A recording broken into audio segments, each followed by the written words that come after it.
अस्सलाम वालेकुम नाज़रीन, नाइट एडिशन के साथ मैं हूं सरवत फनीम। कौमी सियासत कशीदा से कशीदा तर होने का दम भर रही है। हालात की संगीनी और एक दूसरे पर नुक्ताचीनी मुसलसल बढ़ रही है। हुकूमत और अपोजिशन में तनाव की कैफियत संगीन है। हर गुजरता दिन जलती पर तेल का खेल खेल रहा है। सियासत के सतह पर बर्फ पिघलने का बज़ाहिर कोई इम्कान नहीं, जबकि दर्जा हरारत गिरने का भी कोई सामान नहीं। पाकिस्तान तहरीक इंसाफ अब खुलकर हुकूमत के खिलाफ मैदान में आ रही है। बज़ाहिर मुफाहमत का चैप्टर क्लोज और मुज़ाहमत का बयान या डिस्क्लोज किया जा रहा है। अब यह मुज़ाहमत कैसे होगी? प्लान ABC के लिए अपोजिशन और हम ख्याल जमातों की आपसी कॉन्फ्रेंस भी होगी। यहाँ ये सवाल बड़ा अहम है कि क्या अपोजिशन में मुज़ाहमत के लिए दमखम भी मौजूद है, क्योंकि ऑप्शंस महदूद हैं। अपोजिशन की कौमी कॉन्फ्रेंस में जहाँ मुस्लिम लीग नवाज और पीपल्स पार्टी को शिरकत की दावत नहीं दी गई, वहीं पर अहम अपोजिशन जमात JUI ने भी इस दावत पर माजरत कर ली। ऐसी स्टेज पर जहां खुद ऑपोजिशन ही एक पेज पर ना हो, तो जमीनी हालात कैसे मौजू होंगे? हुकूमत का मौक़िफ़ सब अच्छा, ये गर्दान है, लेकिन नून लीग के अंदर से भी आवाजें आ रही हैं कि जब तक सियासी इस्तेहकाम नहीं और जमहूरियत को दवाम नहीं, तब तक मुस्बत नताइज का कोई भी इम्कान नहीं।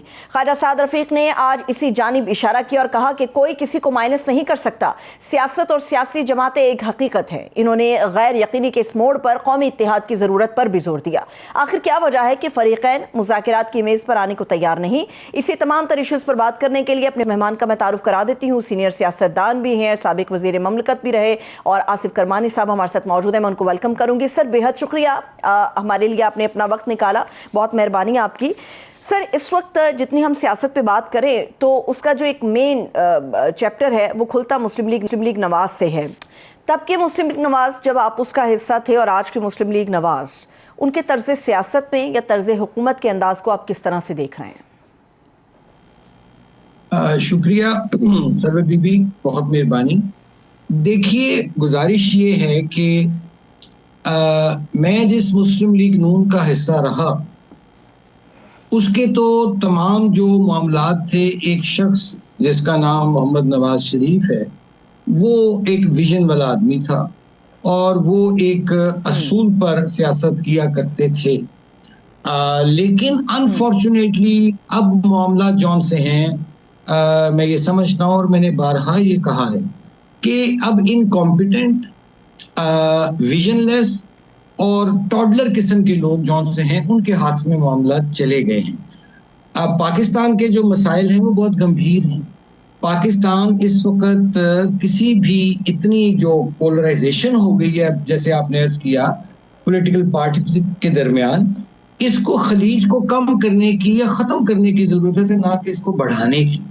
अनफॉर्चुनेटली मैं समझता हूँ कि अगर कोई शख्स इसमें अपना किरदार अदा कर सकता था दिल बड़ा करके, तो वो इस वक्त मियां नवाज शरीफ साहब हैं। लेकिन आई डोंट नो कि why he has taken a back seat. वो बैक सीट पे क्यों चले गए हैं? और मामलात जिन लोगों के हाथ में हैं, वो तो मैं देख रहा हूँ कि ये बढ़ती जा रही है। जो आपस की ये देखें ना, एक सियासत तो होती है इशू बेस्ड। इशू क्या है? महंगाई है, गुर्बत है, बेरोजगारी है, करप्शन है, जॉबलेस यूथ है आपका 60% प्लस। ये चाहिए तो ये था कि इन इश्यूज पर एक दूसरे के खिलाफ लड़ाई लड़ी जाती कि भाई तुमने महंगाई कम करो, अपोजिशन कहती, तुम गुर्बत के लिए क्या कर रहे हो? पॉवर्टी लाइन से लोग नीचे चले गए। करप्शन का क्या आलम है, बेरोजगारी है, यूथ का क्या करना है जो आगे आके जिस यूथ ने आपके मुल्क की भागदौड़ संभाली। माफी माजरत के साथ उस तरफ किसी की तवज्जो नहीं है। सब अपनी पर्सनल गेन्स और पावर पॉलिटिक्स हो रही है इस वक्त, और एक दूसरे को नीचा दिखाने की कोशिश हो रही है। और मैं आपको यहाँ एक अर्ज करता चलूं सरवत बीबी, जो मैं देख रहा हूँ, जो मैं फील कर रहा हूँ, वो ये मैं फील कर रहा हूँ कि अब अवाम का जो एक एतमाद कह लें, वो अब तमाम सियासी जमातों से उठता चला जा रहा है, क्योंकि अवाम पिछले 75-76 साल से उनको तो किसी ने भी डिलीवर नहीं किया। आज भी गरीब गरीब तर है, अमीर अमीर तर है। आज भी गरीब गरीब तर हो रहा है, अमीर अमीर तर हो रहा है। अवाम की बात कौन कर रहा है? मसलन मैं एक छोटी सी मिसाल दे देता हूँ। अभी मैं पढ़ रहा था कि एक तरफ हुकूमत ये दावा करती है कि जी हमने इसको ग्रीन पाकिस्तान बनाना है, सोलर पाकिस्तान बनाना है, और अब ये जो नेट मीटरिंग है उसकी सहूलत खत्म कर दी जा रही है, और ऑलरेडी जो लोगों ने पाकिस्तान की एक वास्ट मेजॉरिटी पॉपुलेशन ने सोलर पैनल्स लगाए हैं, ये कॉमन इशू है, लोग सफर कर रहे हैं, उनके आपने जो रेट्स हैं वो भी कम कर दिए। तो कहने का मेरा मतलब ये है, फिर महंगाई का फरीक है, एक्सपोर्ट्स आपकी नहीं बढ़ रही हैं, सिर्फ एक चीज बढ़ रही है इस मुल्क में, वो ये है कि आपस में एक दूसरे की धींगा मुश्ती जो है, एक दूसरे को बर्दाश्त नहीं किया जा रहा, और इसमें सारा जो नुकसान है वो पाकिस्तान का है।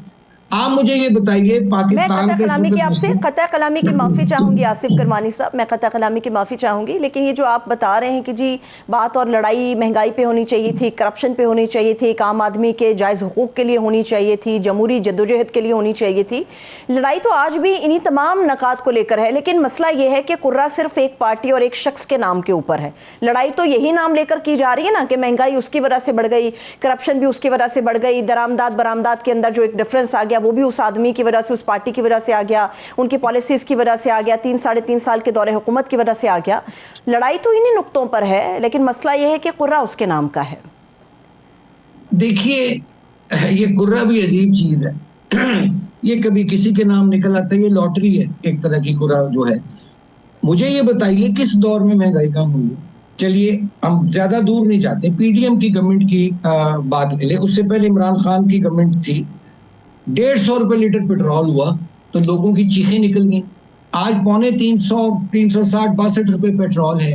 तो मुझे ये बताइए कि कौन सा दौर ऐसा आया जिसमें कि पब्लिक को, कॉमन मैन को, मिडिल क्लास को, गरीब को, सफेद पोश को रिलीफ मिला, चाहे वो तालीम की मैदान हो, वो सेहत का मैदान हो, वो रोजगार के मौके हों। हाँ, एक अशराफिया है इस मुल्क में, सियासी अशराफिया 2% या 3%, जैसे अयूब खान साहब के दौर में बड़ा शोर मचा जी, 22 खानदान 22 खानदान, अब तो वो 22,000 हो गए, और अवाम के मसाइल तो चूंकि तू हैं। मैं ये कहता हूं कि कौन सी गवर्नमेंट ऐसी आई है, हाँ कुर्रा उसके नाम, गले ढोल उसके गले पड़ गया, लेकिन ये ढोल जो है ये सब ने बजाया है मिलकर, तमाम लोगों ने अपनी जाती जेबें भरी हैं, अपनी जात को आगे रखा, पाकिस्तान को पीछे रखा। जरूरत इस अमर की है कि पाकिस्तान के अवाम और उनके जो मसाइल हैं, खुसूसन मुआशी मसाइल, मुझे बताइए कौन सी एक जमात है आज तक, अभी तक पिछले चंद सालों से, जिसने कोई मुआशी रोड मैप या इकोनॉमिक प्रोग्राम दिया है इस इकोनॉमिक क्राइसिस से निकलने का, जिसमें कि ये जो गरीब तर और अमीर तर होने का अमल है, इसको ब्रेक लग जाए। किसी के पास कोई नहीं, एक प्रोग्राम है सबके पास एक प्रोग्राम है, चाहे वो जिनके नाम पूरा निकला है वो हो, चाहे पीएमएलएन हो, चाहे पीपल्स पार्टी हो, कोई भी जमात हो, उसका नाम है आईएमएफ। कर्ज लेते रहो, खाते रहो, हड़प करते रहो, लोग सड़कों पे धिक्के खा रहे हैं। जिन लोगों के लिए मुल्क बना था, क्या कायदे आजम जिन्ना साहब ने ये मुल्क ये अशराफिया के लिए बनाया था? नो। मैं इसलिए कहता हूं कि उन इश्यूज की तरफ तवज्जो नहीं है, एक सियासत को जाती दुश्मनी। ठीक है सर, ये जो आईएमएफ की आपने आसिफ करमानी से बात की है, आपने आईएमएफ की बात की है, तो आईएमएफ के जिस अदवार के को लेके मियां नवाज शरीफ साहब हो गए, मियां शहबाज शरीफ साहब हो गए, या पूरी मुस्लिम लीग नवाज, ये हमेशा इस चीज़ का क्रेडिट लेती रही कि हमारे दौर के अंदर एक आखिरी आईएमएफ का दौर था, उसके बाद जो है वो हम उसको खैर बात कहने वाले थे, लेकिन इमरान खान ने आके सब तहबाला कर दिया। आप उस वक्त मुस्लिम लीग नून का हिस्सा थे, क्या वाकई इस बात में दम था और ये होने जा रहा था, या किसी हद तक ये चीज़ें दुरुस्त हो गई थी कि हम आईएमएफ को आखिरी प्रोग्राम लेके खैर बात कहने वाले थे? जी, प्राइम मिनिस्टर नवाज शरीफ साहब का तब यही प्लान था और ये हो जाना था, लेकिन फिर मैं वही कहता हूँ ना कि अनफॉर्चुनेटली वो गवर्नमेंट को नहीं चलने दिया गया, तो दोबारा फिर आईएमएफ की तरफ जाना पड़ा। लेकिन मैं ये कहता हूँ कि अब आज आप देख लीजिए कि इस इलेक्शन को हुए 2024 से कम से कम 1.5 साल, 2 साल हो रहा है, पीडीएम की गवर्नमेंट का भी दौर मिला लें तो ये कमोबेश 3-3.5 साल जो बनते हैं। आप मुझे बताइए कि कम से कम वो कहते हैं ना कि for every journey there is first step. ये पिछले 3-2.5 सालों में हुकूमत ने आईएमएफ के चुंगल से निकलने के लिए को पहला कदम कौन सा बढ़ाया जिसमें हम कह सकें?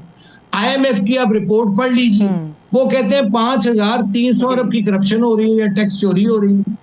तो कहने का मतलब ये है कि देखिए, ये इस वक्त आपको एक्स्ट्राऑर्डिनरी सिचुएशन है, मैं माशी सूरत हाल की बात कर रहा हूँ, क्योंकि मुआशी इस्तेहकाम उस सूरत में आएगा सरवत बीबी जब पाकिस्तान में सियासी इस्तेहकाम होगा। सियासी इस्तेहकाम के लिए मैं ये समझता हूँ कि ये तमाम सियासतदानों को एक दूसरे को नीचा दिखाना, एक दूसरे के लिए मुश्किलात खड़ी करना, उससे एक एक कदम पीछे हटें ये तमाम सियासी फरीकें और दिल बड़ा करें और एक सिर्फ वन पॉइंट एजेंडा अपने सामने रखें जिसका नाम है पाकिस्तान, पाकिस्तान एंड पाकिस्तान। अगर आप नेक नीयति के साथ पाकिस्तान में सियासत करना चाहते हैं तो फिर आपको पाकिस्तानी बनकर सियासत करना होगी, आपको अवाम की सियासत करना होगी। अब इस पॉलराइजेशन में आसिफ करमानी साहब, इस पॉलराइजेशन में, पॉलिटिकल पॉलराइजेशन में मियां नवाज शरीफ साहब हो गए, आसिफ अली जरदारी साहब हो गए, मौलाना फजलुर रहमान साहब हो गए, इमरान खान साहब हो गए, ये वो तमाम कदावर लोग थे जिनकी अशद ज़रूरत थी। आज जो सिस्टम इस वक्त चल रहा है उसमें पाकिस्तान की आवाम, चाहे वो मुस्लिम लीग नवाज की सपोर्टर वोटर है या फिर नहीं है, लेकिन हर सियासी बसीरत वाला शख्स ये जानता है कि अगर मियां नवाज शरीफ साहब अपना किरदार अदा करें तो हमारी मैशत ऊपर तब चली जाएगी अगर सियासी इस्तेहकाम आ जाएगा। और इसके लिए नवाज शरीफ साहब जो हैं वो एक बहुत बड़ी शख्सियत हैं, बहुत बड़ा सियासी कद है। लेकिन क्या वजह है ना जनरल फैज़ हमीद की सज़ा के ऊपर मियां नवाज शरीफ साहब की तरफ से कोई बात की जाती है, ना इमरान खान साहब के साथ जो नाजायज़ रवैया है उस पर बात होती है, ना उनकी मुलाकातों के ऊपर, ना उनकी फैमिली को लेके, ना उनकी पार्टी के खिलाफ जो क्रैकडाउन चल रहा है, जितनी ज़मीन इस वक्त तंग हो चुकी है पीटीआई के लिए, क्या वजह है नवाज शरीफ साहब उसके ऊपर बिल्कुल ही बात नहीं करते? मैंने तो अर्ज किया ना जी, पहले जिन आपने मोहतरम कायदीन के नाम लिए हैं, मैं रिपीट कर देता हूँ, नवाज शरीफ साहब हैं, जरदारी साहब हैं, मौलाना फजलुर रहमान साहब हैं, एंड इवन वो शख्स जो डियाला में बैठा हुआ है, ये तमाम लोगों को मैंने तो पहले अर्ज किया, सबको दिल बड़ा करना होगा पाकिस्तान के लिए और आगे बढ़कर इस पोलराइजेशन का कम से कम खात्मा करें। अब नवाज शरीफ साहब ने तो मुझे लग रहा है कि उन्होंने कबल अज वक्त रिटायरमेंट ले ली है और वो कभी कभार उनका जब दिल करता है तो वो कोई बात कर देते हैं। लेकिन मैं ये समझता हूँ कि ये यहाँ एक ग्रैंड जिस तरह सियासी जिरगा उसकी जरूरत है, उसमें तमाम स्टेक होल्डर्स बैठे, उसमें पॉलिटिकल पार्टीज भी बैठे सरबराहान उनके, उसमें मीडिया के भी लोग बैठे, उसमें इस्टेब्लिशमेंट के भी लोग बैठे और उसमें जुडिशरी के लोग भी बैठे। देखिए ये जब तक तमाम लोग आपस में बैठकर, मैंने जैसे पहले अर्ज किया, अपनी प्रायोरिटीज क्या प्रायोरिटी कि हमारी पहली, दूसरी, तीसरी, आखिरी option is only Pakistan and people of Pakistan, by the people of Pakistan, for the people of Pakistan, specially middle class और गरीब के लिए, उसके लिए रिलीफ करें लाएं। ये लड़ाइयां जो सी हैं, देखें इसमें ना पहले फायदा हुआ है और ये दोनों ये समझते हैं, जो माशाल्लाह पीपल्स पार्टी भी है, नून लीग भी है, और खुद जो लोग जो साहब डियाला में बैठे हुए हैं, तशरीफ फरमा है, कि ये जो लड़ाई झगड़ा है ये मसाइल का हल नहीं होता, ये मसाइल को तूल देता है। तमाम फ्री कैन को in the larger interest of Pakistan एक एक कदम पीछे हटना होगा और इसमें लीड जौन सी है, हाँ मैं समझता हूँ कि नवाज शरीफ साहब को लीड लेनी चाहिए, तमाम मसलहतों से बालातर होकर सिर्फ और सिर्फ पाकिस्तान के लिए। लेकिन अब अनफॉर्चुनेटली मुझे कहने दीजिए कि नवाज शरीफ साहब, मुझे लगता है कि जो वो उनके इर्द गिर्द जो लोग हैं, जैसे जिनको मैं हमेशा कहता हूँ खुशामदी टोला है, एक अजीब से वो लोग हैं, पता नहीं कौन है, कोई कहाँ से उठ के आ गया, कोई कहाँ से उठ के आ गया, वो खुद मुझे लगता है कि वो इनसे नाखुश, अगर उनसे दिल की बात पूछें तो वो इस सूरत हाल पर वो भी खुश नहीं होंगे, क्योंकि जिस नवाज शरीफ साहब को मैं जानता था वो नवाज शरीफ साहब थे ना जो वोट को इज्जत दो का नारा लगाते थे, जिन्होंने हमेशा कहा कि मैंने इंतकाम की सियासत नहीं करनी, और वो नहीं की, लेकिन उनको उस तरफ धकेला जरूर जाता रहा, अब भी उनको धकेला गया है। तो इस वक्त तो ये 3-4 लोग, ये खुशामदी टोला कौन है, कौन सा ये खुशामदी टोला है? ये सारे वो पुराने साथी हैं जो नवाज शरीफ साहब के साथ रहे। और आप जी प्लीज आप पूरी कर लें बात, मैं सुन लूं सवाल। बिल्कुल। मैं आपका कोई 5-6 महीने पहले भी एक इंटरव्यू एक सहाफ़ी के साथ सुन रही थी जिसमें आपने इसी बात का जिक्र किया था कि खुशामदी टोला है, लेकिन मियां नवाज शरीफ साहब ने सारी ज़िंदगी सियासत की है, वो एक बहुत बड़े कदावर सियासतदान हैं।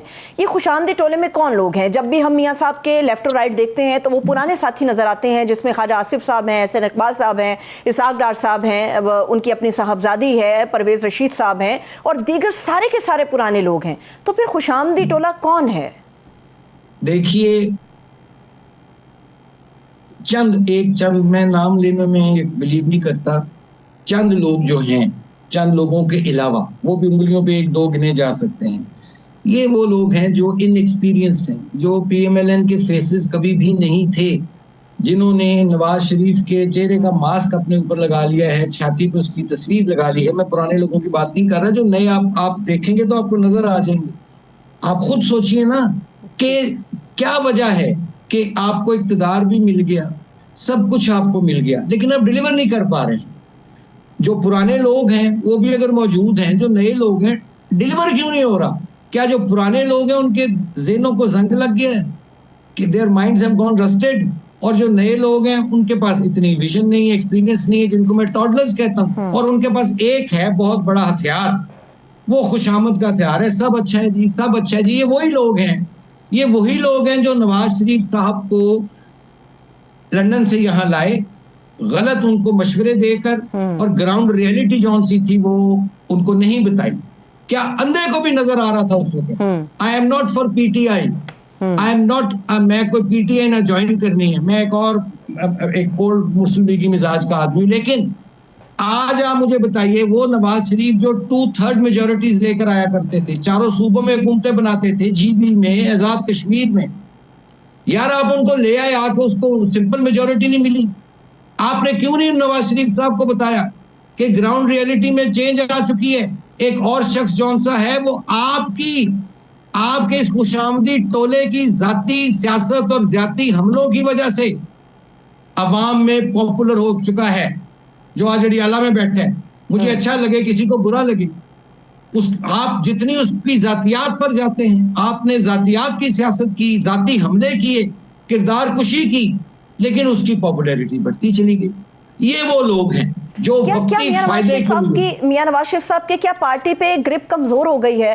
क्योंकि जितने भी नए चेहरे पाकिस्तान तहरीक मुस्लिम लीग नवाज के साथ जुड़े हैं और आज मिनिस्ट्रीज के ऊपर वो फायज हैं, क्या मियां नवाज शरीफ साहब की ग्रिप उनके ऊपर कमजोर है, इसीलिए वो किसी को बयानबाजी पर नहीं रोक पा रहे, जिसकी वजह से पाकिस्तान तहरीक इंसाफ का बयानिया बहुत आसमान की बुलंदियों को छूने लगा है? देखिए ना, हमारे दौर में एक यूनिफॉर्म पॉलिसी होती थी। अब जिसके जो मुंह में आता है वो बोली जा रहा है, जिसके जो मुंह में आता है बोली जा रहा है। देखिए, मैं ये समझता हूं कि मियां साहब को मजबूर किया गया, मैं लफ्ज बार बार कहता हूं मुझे, लेकिन उसके जिम्मेदार नवाज शरीफ साहब खुद भी हैं कि उनको कॉम्प्रोमाइज करने की सियासत की तरफ इस खुशामदी टोले ने धकेला, अपनी गाड़ियों पर झंडे लगवाने के लिए। इनके साथ तो यकीन करें, अगर नवाज, अब भी जो वोट बैंक है जितना भी है वो तो नवाज शरीफ साहब का है। अगर ये लोगों को कहें ना, जरा आजाद हसीयत में जरा जाके इलेक्शन काउंसलर का लड़के दिखाएं, इनके घर वाले, इनके हमसाए इनको वोट नहीं देंगे। आपने एक शरीफ आदमी को, इतना उसकी कदावर आदमी था, आपने उसको ऐसी एक लड़ाई झगड़े की सियासत की तरफ फेंक दिया। ठीक है, मियां साहब के साथ ज्यादतियां हुई हैं, मैं समझता हूँ बहुत ज्यादतियां हुई उनके साथ, लेकिन वो बड़े दिल वाला आदमी था। आपने एक बड़े दिल वाले को एक छोटा दिल वाला बना दिया, और आप लोगों ने उसको गलत फीड किया है। आप लोगों ने नवाज शरीफ की सियासत का खुशामदी टोले ने सौदा किया है, और अनफॉर्चुनेटली मैं आपको आज ये भी कहे जा रहा हूँ, यही काम जौन सा है दूसरी तरफ भी, जो इस वक्त पॉपुलर लीडर है उसके साथ भी यही हो रहा है। आप देखिए ना कि क्या, मुझे बताइए, उसका जो मुकदमा है जो भी है, उसको कानूनी बजाय, कानून की बजाय उसको सियासी बुनियादों पर लड़ा जाए। बयानात के जरिए सियासत हो रही है, ट्वीट्स के जरिए सियासत हो रही है, और गालम गलोच की सियासत हो रही है। और फिर इस तरफ भी देखिए कि मैं तो हैरान होता हूं कि सियासत तो बड़ा एक पैगंबरों वाला पेशा था, ये किन लोगों के हाथों में चला गया? बिल्कुल, जिनके दोनों तरफ गालम गलोच है, कोई प्रोग्राम नहीं है, कोई गुर्बत खत्म करने का प्रोग्राम नहीं है, एक सिर्फ एक कॉस्मेटिक मेजर्स हैं, एक सिर्फ एक आर्टिफिशियल मसनूई मेकअप है, जो एक बारिश पड़ेगी तो सारा धुल जाएगा। एक ऐसी दीवार है एक आखिरी जिस सवाल पर है आप आसिफ रंग करमानी साहब जी। जी जी आसिफ करमानी साहब, एक आखिरी सवाल है, फिर मुझे ब्रेक की तरफ बढ़ना होगा। वो सवाल मेरा ये है कि जब आप अपनी गुफ्तगू में बार बार ये बात करते हैं और मुतनब्बे करने की कोशिश कर रहे हैं कि खुशामदी टोले की वजह से मियां नवाज शरीफ साहब को लंदन से पाकिस्तान के अंदर लाया गया, ज़मीनी हक़ाइक़ से उन्हें बेखबर रखा गया। मियां नवाज शरीफ साहब जब लंदन में थे तो पाकिस्तान की सरजमीन पर उनकी साहबजादी भी थी, मोहतरमा मरियम नवाज साहिबा। इसके अलावा उनके भाई मियां शहबाज शरीफ साहब भी पाकिस्तान के अंदर मौजूद थे। तो इसका मतलब ये है कि इनकी तरफ से जो असल ज़मीनी हक़ाइक़ है वो मियां नवाज शरीफ साहब को नहीं दिखाए गए, असल पिक्चर से वो बेखबर रहे। देखिए, मैं ये समझता हूँ कि ये मुमकिनात में से है, क्योंकि it was written on the wall कि हवा का रुख किधर है। तो अगर वो लोग ये नहीं समझ सके तो मैं क्या कह सकता हूँ। लेकिन ये है कि जो उस वक्त सीनियर एलिमेंट था वो मियां साहब को बताता रहता था, अपडेट करता रहता था कि जी हमारा मुकाबला इमरान खान से नहीं है, हमारा मुकाबला महंगाई, गुर्बत, बेरोजगारी और एक जॉबलेस यूथ है। ये इश्यूज है हमारे, आप इन इश्यूज को एड्रेस करें तो वो पॉपुलैरिटी ना होती उसकी। देखिए ना, अवाम को डिलीवर भी नहीं हुआ। फिर दूसरी बात ये कि हमारे अवाम का भी मिजाज एक है। मिजाज क्या है कि हम लोग जो मजामत करता है उसको पसंद करते हैं। जब यही मजामत जौन सी नवाज शरीफ ने की उसको पसंद किया गया, वोट को इज्जत दो। यही मजामत जब उनका बयानिया बहुत ऊपर था, वोट को इज्जत दो का जो बयानिया था वो बहुत आगे गया था। और मरियम नवाज ने जब ये बात की, जी जी मज़ाहमत की, तो उसको पॉपुलैरिटी में उसका इजाफा हुआ, इंट्रोड्यूस हुई। लेकिन फिर कतई कलामी की माफ़ी, लेकिन दर हकीकत आसिफ करमानी साहब इस वक्त जो पॉलिटिकल पोलराइजेशन है उसमें कोई इस चीज़ को समझे या ना समझे, मगर एक सियासी बसीरत रखने वाला शख्सियात बात जानता है कि जब तक मियां नवाज शरीफ साहब खुद आकर मुदाखलत नहीं करेंगे इस पूरे मामले में, आसिफ अली जरदारी साहब, मौलाना फजलुर रहमान साहब और इमरान खान साहब को शामिल गुफ्तगू ना किया जाएगा, तब तक इस सियासी इस्तेहकाम के लिए हम सिर्फ एक ख्वाब ही देखते रहेंगे। बहुत बहुत शुक्रिया, थैंक यू सो मच। करमानी साहब हमारे साथ मौजूद है। एक छोटा सा ब्रेक लेते हैं, हमारे साथ रहिए।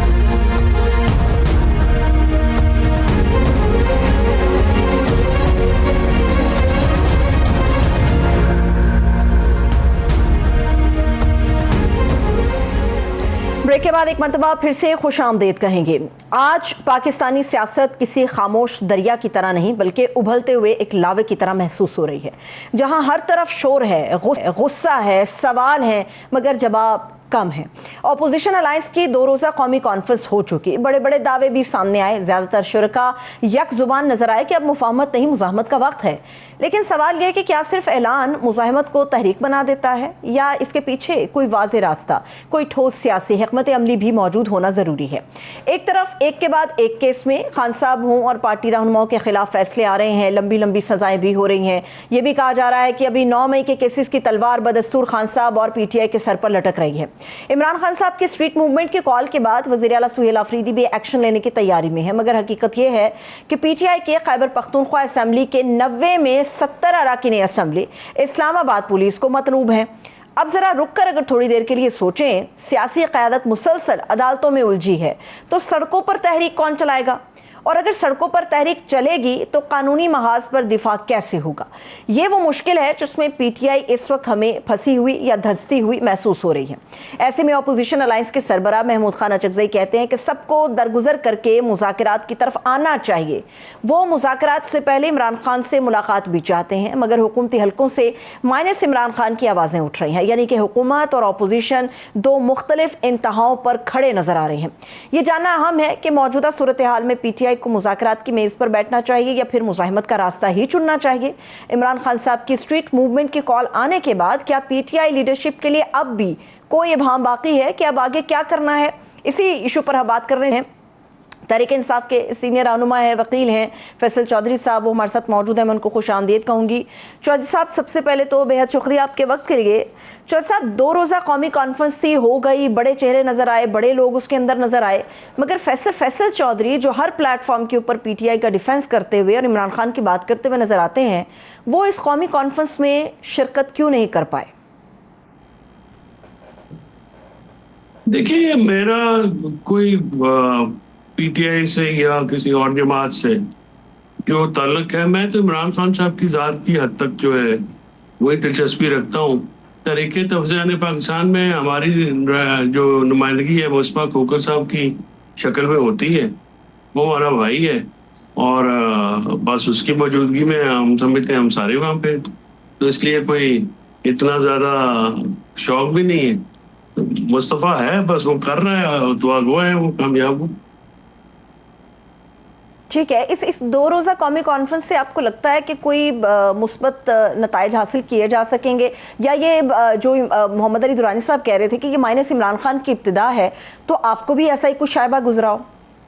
देखिए, इसीलिए इस कॉन्फ्रेंस में आपको इनफरादी रंग ज्यादा नजर आया है। इज्तिमाई जो सियासी जो जमातों की रिप्रेजेंटेशन है वो कम नजर आई है, और मतलब कमो बेश तो ये पीटीआई का ही वो ज्यादा एक इज्तिमा था। जो मुतालबात किए गए हैं उसमें कुछ मुतालबात जो हैं वो कौमी नौइयत के हैं और बड़े ऐसे अहम हैं जिनके ऊपर बात करना जरूरी है। अब जहाँ तक ठीक है। एक बात की जो पीटीआई को और तहरीक तवज़ुह पाकिस्तान को भी क्लैरिटी के साथ एक बात में सामना आना पड़ेगा, वो ये है कि आप मुफाहमत चाहते हैं या मज़ामत चाहते हैं या आप सियासत चाहते हैं। देखिए, ये जो 3 तरीक़ेकार हैं, इस वक्त कन्फ्यूजन नज़र आती है पीटीआई के एंड पे भी, और ज़ाहिर पीटीआई क्योंकि कन्फ्यूज है तो फिर बाकी बड़ी जमात तो वही है।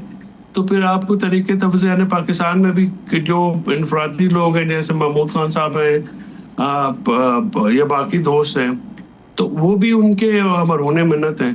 तो वो जो सूरत हाल है उस पर ये सामने बड़ी क्लैरिटी के साथ आना चाहिए, क्योंकि जैसे आपने अपने इंट्रो में भी कहा है, तो सर वक्त जो ग्राउंड रियलिटीज़ हैं इस वक्त, मैं नहीं समझता बतौर एक पॉलिटिकल मुबसर या एक पाकिस्तानी शहरी होने के नाते से कि इस वक्त पीटीआई मुजामत कर सकेगी।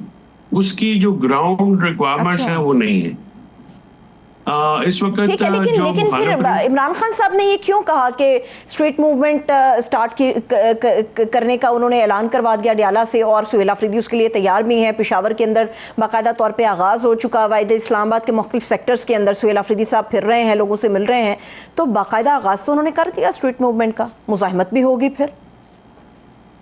देखिए, खान साहब तो सारे जेल के अंदर है ना, तो उनको पता नहीं कौन मिला है, क्या ब्रीफ हुआ है, क्या नहीं हुआ है, क्या मतलब उनके मामला उनको ज़ाहिर है, मुझे तो नहीं लगता कि कोई सहर असल ब्रीफिंग उनको मिली है, या ये फैसला जो नी जर्क रिएक्शन है, या जो भी मतलब आप इसको कह लें। और हैंडीकैप तो देना पड़ेगा ना जी खान साहब को, क्योंकि वो जेल के अंदर है।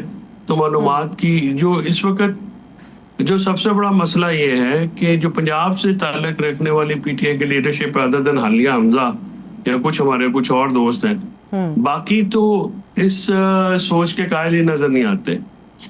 देखे ना, इंफॉर्मेशन सेक्रेटरी भी पंजाब से है, जनरल सेक्रेटरी भी पंजाब से है, दीगर भी काफी सारे दोस्त जो केपी में रह रहे हैं वो पंजाब से हैं, तो वो किसी भी मुजामत का हरावल दस्ता तो बनते नहीं है। अब कारकुनान जो है पिछले साल उन्होंने बहुत कुर्बानियां दी हैं, उसमें भी बिल्डअप नहीं हो सका। यानी अगर आप उस वक्त जो है एक तो तादाद में एग्जैजरेशन ना की जाती, जो था वही रखा जाता, और फिर उस पे उसके बाद आप असम्बलियों से इस्तीफे देते या कोई बात करते। इस वक्त आप असम्बलियों से इस्तीफे दें, आप कुछ भी करें, तो हुकूमत या इस्टेब्लिशमेंट कह लें, तो वो उनको तो फर्क पड़ने वाला नहीं है। इसीलिए लेकिन वो तो कह रहे हैं कि डेंट तो हम डालेंगे, इस्लामाबाद आएंगे, आके हम लोग बैठ जाएंगे, डेंट तो पड़ जाएगा। वो तो इस्लामाबाद आने के लिए तैयार भी हैं, लंबे धरने के लिए भी तैयार हैं, पूरे साजो सामान के साथ, खाने पीने की चीज़ों के साथ, फैमिलीज़ के हमरा वो इस्लामाबाद आने के लिए तैयार हैं। अभी वेन्यू क्या होगा ये डिसाइड नहीं हुआ, लेकिन ये फैसला किसी हद तक कर लिया कि इस्लामाबाद हम आएंगे। चले, इसकी अनाउंसमेंट जब तक ना हो तब तक तो इफ्स एंड बट्स में ही रहेगा ना। तो क्या वो आने देंगे? क्या ये इतना आसान होगा? क्या फिर इतने लोगों की जो है आप मुतवक्का शहादतें हैं उसको अफोर्ड कर सकेंगे? क्या आपके बाकी लोग जो हैं, पार्लिमानी कमेटियां जो हैं, ये जो केपी की हुकूमत एक आपके पास है जिसमें बहुत सारे हमारे दोस्त जो हैं वो बेनिफिशरी भी होते हैं, ज़ाहिर है हुकूमत तो कोई ना कोई फ़ायदा तो होता है, वहाँ पे बैठे हुए हैं, तो क्या वो इस रिस्क पे कर लेंगे? देखिए ना, बहुत सारी चीजें। फिर सबसे बड़ी बात यह है कि पंजाब से पार्टिसिपेशन हो सकेगी, पिछली बार भी नहीं हुई।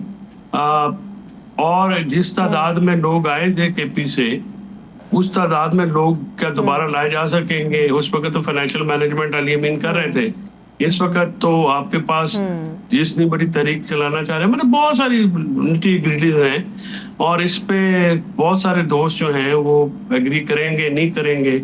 तो एक बात तो वाज़ेह है ना जी कि इमरान खान साहब की तो बात आ जाती है, ठीक है, लेकिन जो सजा हुई है सरवत, उसके बाद कोई काबिल जिक्र लोग तो बाहर नहीं निकले। लोग सियासी तौर पे साथ हैं, ठीक है, इमरान खान के, उसको वोट भी दे देंगे, अपना मैंडेट भी दे देंगे, इसमें कोई शक की बात नहीं है। लेकिन क्या वो मार खाएंगे, क्या वो खाएंगे, क्या लाठी खाएंगे, गिरफ्तारी देंगे, ये बड़े सवालात हैं। इसमें मुझे नहीं लगता कि इस वक्त ठीक है। लेकिन चौधरी साहब, हम यही क्यों सोचते हैं कि शहादतों के ऊपर बात जैसे आपने भी की, शहादतों का एहतमाल ही खुदा ना खास्ता क्यों कोई नाखुशगवार वाक़या हो। अब इमरान खान साहब का नारा है कि जी हम स्ट्रगल करेंगे और फिर हम देखेंगे, चाहे इसका नतीजा कुछ भी हो। सुहेल आफरीदी और दीगर लीडरशिप कह रही है कि जी या तो आज़ादी होगी या कफन होगा, लेकिन प्लान तो पुरअमन तौर पर किसी एक जगह पर बैठने का है, बिल्कुल उसी तरह जैसे नवंबर में ये सोचा जा रहा था कि किसी एक मैदान में जाकर ये सारे इकट्ठे हो जाए। खैर वो चीज़ें जो थी वो बिल्कुल मैच नहीं कर सकी और नुकसान उठाना पड़ा। तो हम पुरअमन तरीके से कोई जगह अगर फराहम कर दे हुकूमत, तो क्या ये मुमकिन नहीं है कि वो लोग बैठे रहें सर्दी में, फिर जितना मर्जी उनका दिल करे बैठे वहाँ पर और नक्शे अमन का खतरा भी ना हो? सर ये बड़ी आसान बात है कहने को। क्या हुकूमत जो कि 5 लोग इकट्ठे नहीं कर सकती, इनकी कारकर्दगी जीरो है पॉलिटिकली, ये बिल्कुल ना मतलब पॉपुलर नहीं है, लोग इनकी शक्लें नहीं देखना चाहते, ये अफोर्ड कर सकते हैं। पिछली दफा इन्होंने एक चीज की जिसके बाद मतलब बैकग्राउंड के ऊपर जो है वो बैकडोर्स के ऊपर राब्ते भी हुए, कुछ चीजें भी सेटल हुई। तो इस वक्त तो जो मौजूदा हुकूमत है उसको तो आप सेकेंडरी देना, एस्टेब्लिशमेंट क्या आपको ये करने देगी? मेरा नहीं ख्याल वो करने देंगे, और ना ही इस किस्म की जो गैदरिंग होगी। अभी अडयाला के बाद वो क्यों नहीं बैठने देते? इसलिए बैठने देते कि अगर उनको पता लग गया लोगों को कि इनके खिलाफ एक्शन नहीं हो रहा, तो फिर तो मजीद लोग आ जाएंगे। तो वो इतनी गैदरिंग गवर्नमेंट अफोर्ड ही नहीं कर सकती। गट्टा जो है वो तो उससे घबराते हैं, वो से तो बिल्कुल वो देखे ना, अपने भी जलसे वो एक वो क्या कोई जलसे अवामी जलसे तो नहीं होते ना, उनके जलसे भी एक लिमिटेड होते हैं वो लोगों के, वो उसमें नहीं हो रहे। तो ये हुकूमत अफोर्ड नहीं कर, पोलिटिकली अफोर्ड नहीं कर सकती पीटीआई को एक्टिविटी की इजाजत देना, वरना तो उनकी 3rd ईयर के वर्कर्स जो है वो मीनार पाकिस्तान भर दें। पीटीआई को अगर इजाजत दें आप पोलिटिकल एक्टिविटी की, तो इसमें तो कोई शक की बात ही नहीं है। 3rd ईयर की लीडरशिप जो है मीनार पाकिस्तान भर दें। बहुत बहुत शुक्रिया, thank you so much Faisal Chaudhary साहब हमारे साथ मौजूद। अब ब्रेक लेते हैं, हमारे साथ रहिएगा।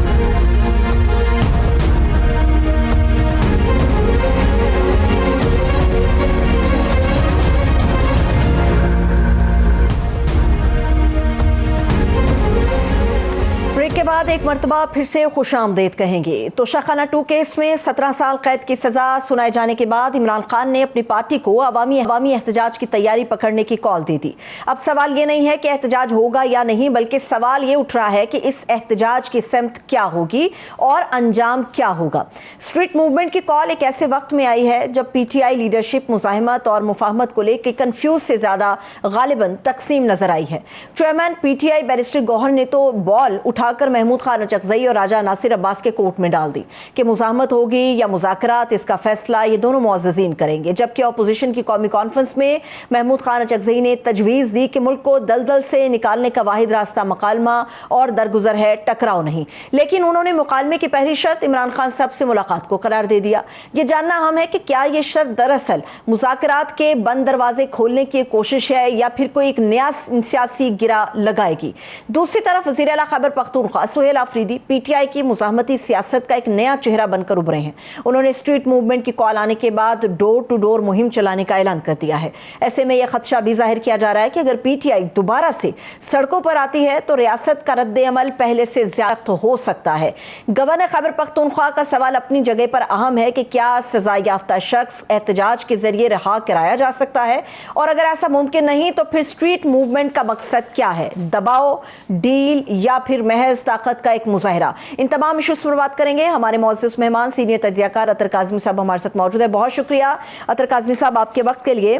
अतर काज़मी साहब, मुझे ये बताइएगा कि ये स्ट्रीट मूवमेंट की जो कॉल आई है, इसके अंदर भी हमें एक बज़ाहिर डिवीजन नज़र आती है, और इस डिवीजन को हम कोई चैमगोई तो कह नहीं सकते। कौमी कॉन्फ्रेंस में जो गुफ्तगू होती रही है, खैबर पख्तूनख्वा की जो लीडरशिप है वो एक अपना डिफरेंट स्टैंस रखती है, जो बाकी की जमातें हैं वो एक डिफरेंट पैराई से सोच रही हैं। आपको लगता है इसी नतीजे पर पहुंच पाएंगे या इमरान खान साहब की कॉल के ऊपर कोई अमल दरामद हो पाएगा?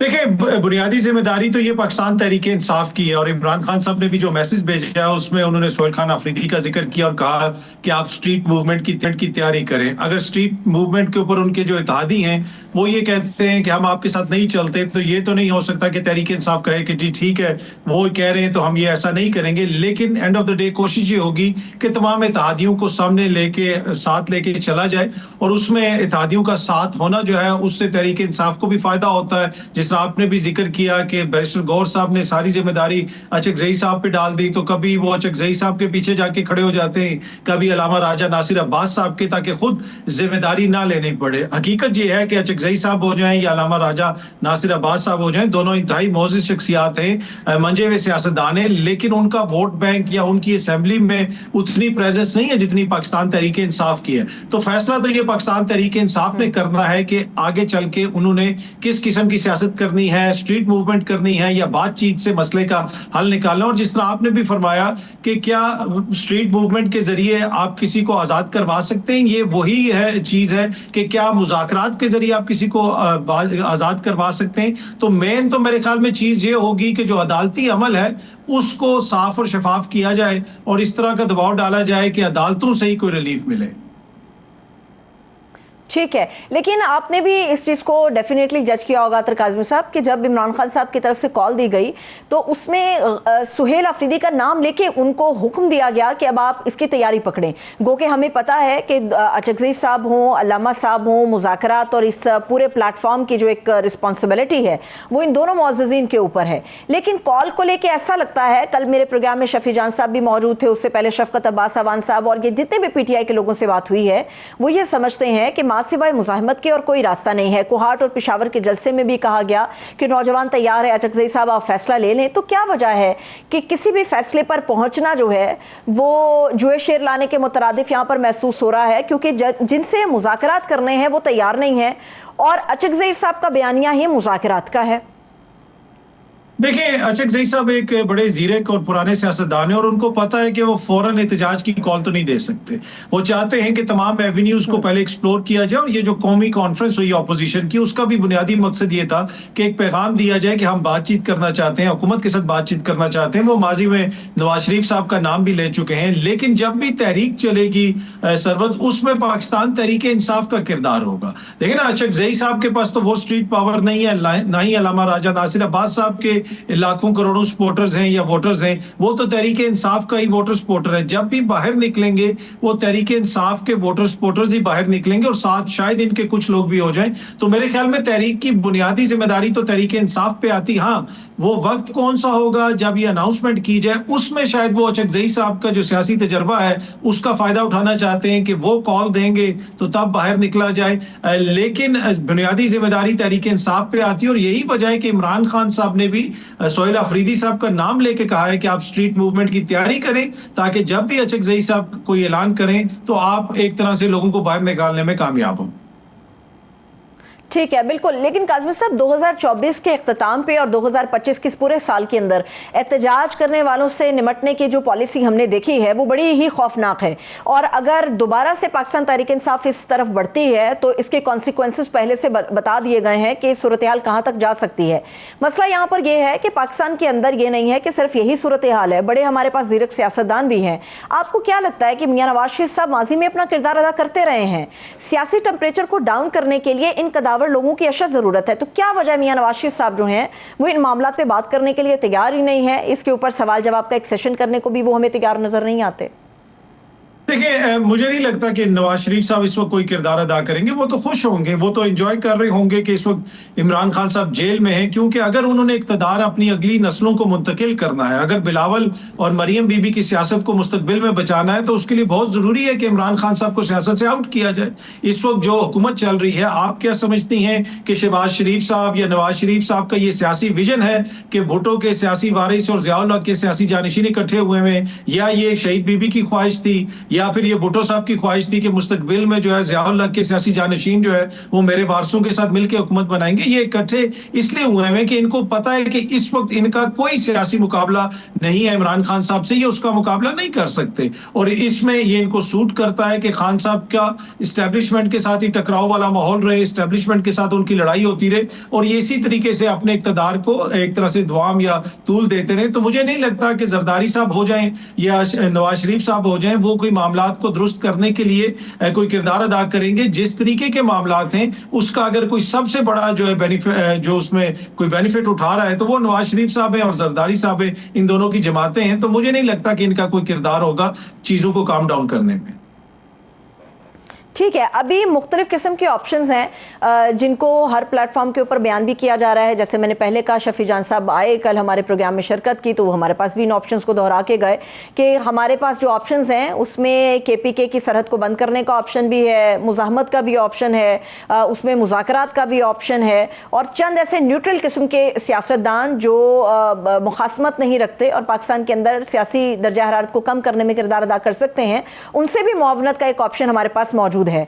लेकिन जो सबसे खतरनाक है वो ये है कि अगर खैबर पख्तूनख्वा की सरहद को बंद कर दिया जाए तो इसका मतलब ये है कि चीज़ें और भी ज़्यादा संगीनी की तरफ चली जाएंगी, और जिस ऑपरेशन के ऊपर PTI इस वक्त चट्टान बन के गालिबन हमें खड़ी नज़र आती है, उसके बाद फिर गवर्नर राज हो या ऑपरेशन हो, उसके बाद कोई ऑप्शन बाकी नहीं बचेगा PTI के पास। देखिए, यकीनन अगर एहतजाज की तरफ चीजें जाती हैं तो उससे मुल्क का जो सियासी माहौल है उसमें तलखी भी आएगी। अगर खुदा न खास्ता रोडें बंद होती हैं तो उससे यकीनन जो है आम बंदा भी मुतासिर होगा, रियासत का जो कारोबार है वो भी मुतासिर होगा, यानी रियासत को चलाने के जो मामलात हैं वो भी उससे मुतासिर होंगे।